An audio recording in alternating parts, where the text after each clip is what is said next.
I went to Tenor Madness in like where's it, in Iowa? You know, this place where the walls are just covered with balanced actions, super balanced actions, Mark Sixes. I went out there and I tried all of them that this guy had. There was one Mark Six that I would have considered, like, I could see that, and there was one super balanced action. Out of 50 horns, 60 horns that I tried, that were all vintage Selmers. So, whereas, like, that's another thing, like, so I mean, like, whereas this, like, already I was like, cool, I'm happy with this, you know.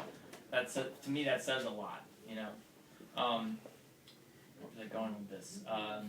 Oh, the blow in. So my Mark 6 tenor had problems for me in the bottom part of the horn. So I liked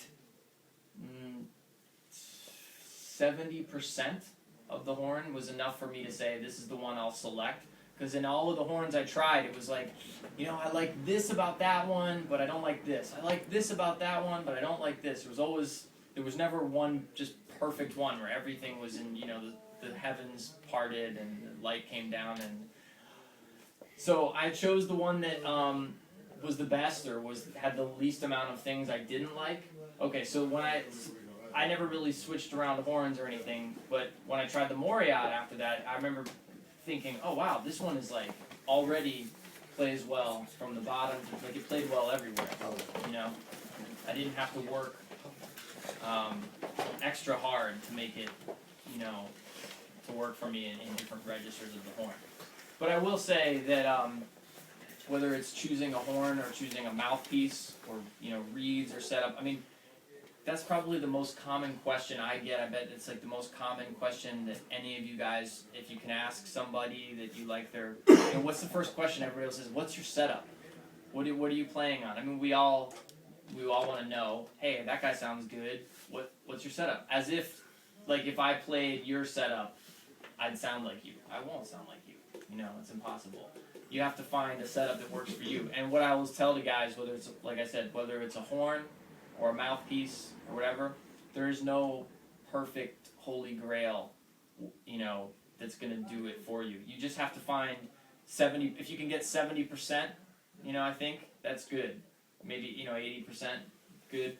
But that other 20%, whether it's, maybe it's up top for you, maybe it's, you know, wow, the horn plays really great for me until I get all the way up to the top, and then then I have some problems with it. Or maybe it's the other way around. Wow, it's really great until I get to the bottom, or it could be a mouthpiece or whatever. My general thing is, don't keep hunting for a different piece of gear that you think will solve the problem for you. You know, once you get close, you'll know when you get close. If it's mostly there, then I think you can do the work. You know, it's up to you. It's not the mouthpiece or it's a matter of, is it comfortable? Does it work? Great. Now it's up to you to go put in hundreds of hours, you know, playing overtones, long tones, you know, and make the equipment work for you. As long as it's comfortable, you know, as long as it's in the, you know, as we say, like, as long as it's in the ballpark, you know. Makes sense? Anyway, you can feel free to steer me because I'll just ramble. Maybe we're through your routine, recovering your. Oh yeah. Your so I was saying, well. Let me introduce maybe the issue to them. Sure. Bueno, Bob va a estar ahora tocando como 9 concerts in a row. Sí, yeah. Ahora tiene 9 conciertos así un día tras otro, y me estaba contando antes que nunca lo ha hecho en su vida, no sabe cómo lo va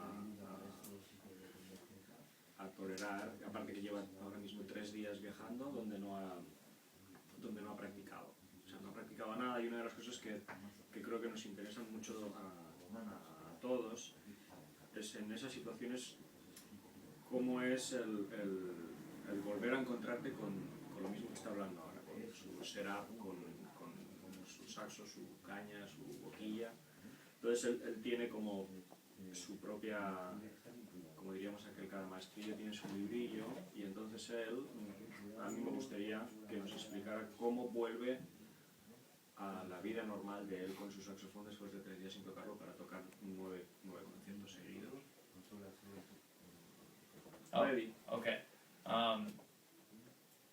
So you just told them what. Yeah, like just how are you coming back to play the horn after 3 days out? Yeah. So I don't know. This might be silly, but maybe not. So I call this my pre-warm up, and it's this is something I figured out when I was touring a lot. So there's a singer that I play with back in the States, a guy named John Mayer, and when I'm touring with him, it's like a big show, like a big tour buses, and there's nowhere to practice. You're in hotel rooms, and then you're in a bus, and then at the concert, there's nowhere to go and play long tones and play scales without annoying everybody and getting fired. So I had to figure out, like, wow, okay, but you still have to get on stage and play every night and everything like that. So I developed this little routine for myself, just a physical thing for my arms and hands and whatnot that I like to do, and so today I haven't played the horn in several days. I've just been traveling and busy, and but I got to play tonight, and I need to feel as if I have been. I have to kind of trick myself. So I'm not saying that this is an excuse for regular practice, but I find that this helps. And when I do this, even before practicing, and I've seen it help a lot of students too. The thing is, it's very easy to take the horn out of the case and just start playing, and not have an idea for what you're going to do, not have an agenda.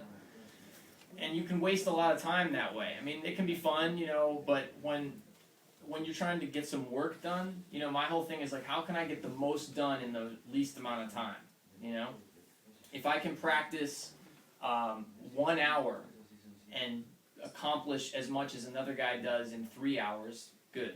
That's what I want. I don't want 3 hours. I want the 1 hour. So for me, it's so much of it is about muscles, right? It's about your embouchure muscles, but it's also about, it's like your finger muscles and your arm muscles. And I started to realize, like, if you check it out on the sax, right? If you go, let's see, I don't know that I'll be able to show you guys this, but if you were to stand in front of a mirror and just play your G or G sharp key, can you see, like, can you see my forearm muscle moving a little bit? It's very slight. But the point is, this is what's responsible for whether you're clean or sloppy here. Make sense? So I just try to get my forearms really warmed up. Who's ever had the experience of, if you play a gig or you play for a while, when the gig is over, you feel like, oh man, now I'm ready to play the gig. Like when the gig is all over, you feel loose and warmed up, and now you feel good. But at the beginning of the gig, maybe you don't feel that way. Maybe if you're really good and you do all kinds of warm-ups for a long time, but I'm not that guy. So I was trying to synthesize that. I was trying to create a way that I could, jumpstart, my playing. So it's nothing fancy. I won't spend too much time on it, but it's also not anything major that you probably don't know already. Like I stretch my hands, and I do a lot of this, like just shaking out my fingers. My goal is to just feel like my arms and my wrists and my fingers are all really loose, and ready to go. And then when I pick up the horn, it's like, oh, feels like I've been shedding for a while, but I haven't. And this is my favorite one. So put your arms out in front of you like this. Everybody, put your arms out in front of you. Okay, and then pretend that you had like tennis balls. Okay, like you were squeezing tennis balls. And I'm gonna count, and you do it with me. I want you to squeeze as hard as you can. Don't hurt yourself, but squeeze as hard as you can, and I'll stop you. All right, ready? 1, 2, 3, 4, 5, 6, 7, 8, 9, 10, 11, 12, 13. Squeeze hard. 15, 16, 17, 18, 19, 20. You should be feeling a burn. 1, 2, 3, 24, 25. Stop. Now, shake out your arms, right? Did everybody feel warm in here? Did it feel like this part of your arm feels warm? Okay, again, you don't want to hurt yourself. You don't want to give yourself, tendinitis or something. But I would do like gym set. When you go to the gym and work out, you do sets and reps. So I'll do 4 sets of 25 reps like that. So I'll do 25, and then I'd shake it out, and then maybe I'll, some gentle stretches, and then I would do it again, and I would do another 25. And you got to work up to it. Maybe you do 10, maybe then you do 15. But so I would do these things. I would sit in in a hotel room on a tour bus, or even just before starting practicing. Especially then.